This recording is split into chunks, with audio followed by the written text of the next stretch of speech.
नमस्कार बंधू आणि बहिणींनो, बेलाचे पान ह्या चॅनलमध्ये आपलं स्वागत। आज आपण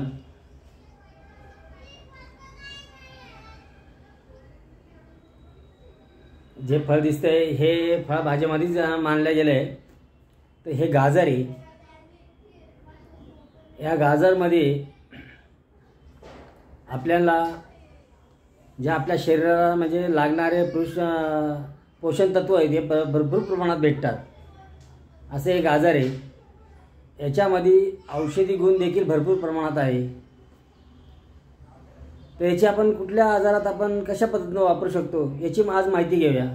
त्या अगोदर आपण जर कधी बेलाचे पान या चॅनलवर प्रथम आला असाल तर लाईक करा, शेअर करा आणि हा व्हिडिओ आपल्या नातेवाईकांमध्ये, आपल्या आजूबाजूला किंवा मित्रमंडळींमध्ये हा पाठवा, जेणेकरून त्यांना देखील हा गाजरचा उपयोग होऊ शकतो। चला तर मग आपण आज कशा पद्धतीने वापर केला जातो ह्या गाजरचा, कुठल्या आजारावर केला जातो याची माहिती घेऊया। पहिलं काम या गाजरचं, ज्या लोकांची स्मरणशक्ती कमी झाली असेल, सारखं विसरतोय, अशा लोकांना आपण जर कधी रोज सकाळी अनिशापोटी म्हणजे खाली पोट आणि संध्याकाळी झोपताना 10 ते 15 मिलीग्राम रस जर कधी काढून आपण 2 टायमाला जर कधी घेतोय, तर थोड्याच दिवसात आपली स्मरणशक्ती जी गेलेली असते ती पुन्हा आणण्याचं काम हा गाजर करतो। इतका याच्यात उपयुक्त क्षार आहेत। आता गाजरचं हे दुसरं काम, अर्ध शिसी म्हणजे अर्ध डोकं ज्या लोकांचं दुखतं त्यांना भरपूर प्रमाणात त्रास होतो। याच्या अगोदर देखील मी व्हिडिओमध्ये टाकलेले आहे, आज पुन्हा मी त्याची माहिती आपल्याला देतोय। तर गाजरच्या वर जो पाला येतो तो पाला घ्यायचा आहे आपल्याला।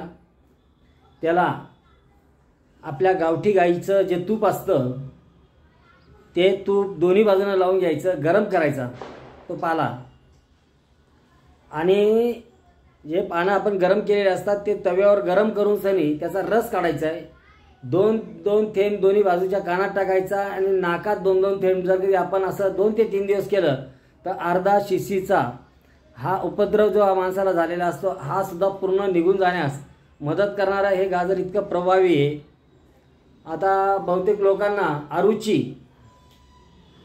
आरुची म्हणजे मंद अग्नी, ज्या लोकांना जेवण केल्यानंतर जेवण जिरत नाही व त्यात पोट फुगल्यासारखं होतं, अशा लोकांनी जर कधी गाजरचा रस त्याच्यामध्ये थोडंसं मीठ टाकायचं, काळी मिरी टाकायची आणि काळा जिरं जे थोडं भाजून थोडं जर कधी 2 चुटकी जिरं टाकून जर कधी आपण टाकून घेतोय, त्यात थोडासा निंबूचा रस 2-4 बूंद टाकून जर कधी आपण सकाळ संध्याकाळ जेवणाच्या नंतर जर कधी घेतोय तर आपल्या आरुची देखील म्हणजे पोट फुगणं वगैरे, जेवणाचं अपचन, जेवणात ढेकर येणं, जे काय आपले प्रॉब्लेम असतात हे सर्व हा गाजरच्या रसामध्ये आहे, हे पूर्ण काढून टाकण्यास मदत होते। त्याच्यानंतर हे चौथं काम यांचं असं आहे गाजरचं, ज्या लोकांना पांडुरोग म्हणजे रक्ताची कमी असते, असं रक्त ज्या लोकांचं रक्त शुद्ध नसतं, ज्या लोकांना त्याच्यामुळे शरीरावर बऱ्याचशा अनेकशा आजारावर समोर जावं लागतात, फोडे, फुंसी, डाग आहे, अशा लोकांना जर कधी ज्याच्या शरीरावर गाठी देखील येईल अशा लोकांना देखील गाजर हे खूप उपयुक्त आहे। आता आपण ह्या गाजराचा या अशा आजारावर कसा उपयोग करू शकतो? रक्तशुद्धी, पांडुरोग, त्याच्यानंतर आपल्याला शरीरात चरबीच्या गाठी येतात किंवा गाठी आलेल्या असतील कुठल्याही प्रकारच्या, लायपोमा असू द्या, चरबीच्या असू द्या, कुठल्याही असू द्या, अशा गाठी आहेत, किंवा ज्याच्या अंगावर फंगल इन्फेक्शनसारखे असे डाग झालेले आहेत त्यांना देखील त्याचा उपयोग होतो। असे गाजर आपण जर कधी रोज सकाळी आणि संध्याकाळी 15 ml रस जर कधी आपण काढून घेतोय सकाळी आणि संध्याकाळी 2 वेळेला, तर आपल्या शरीरावरच्या ह्या गाठीसुद्धा निघून जाण्यास मदत करतं। इतका हे प्रभावशाली गाजरचा रस आहे।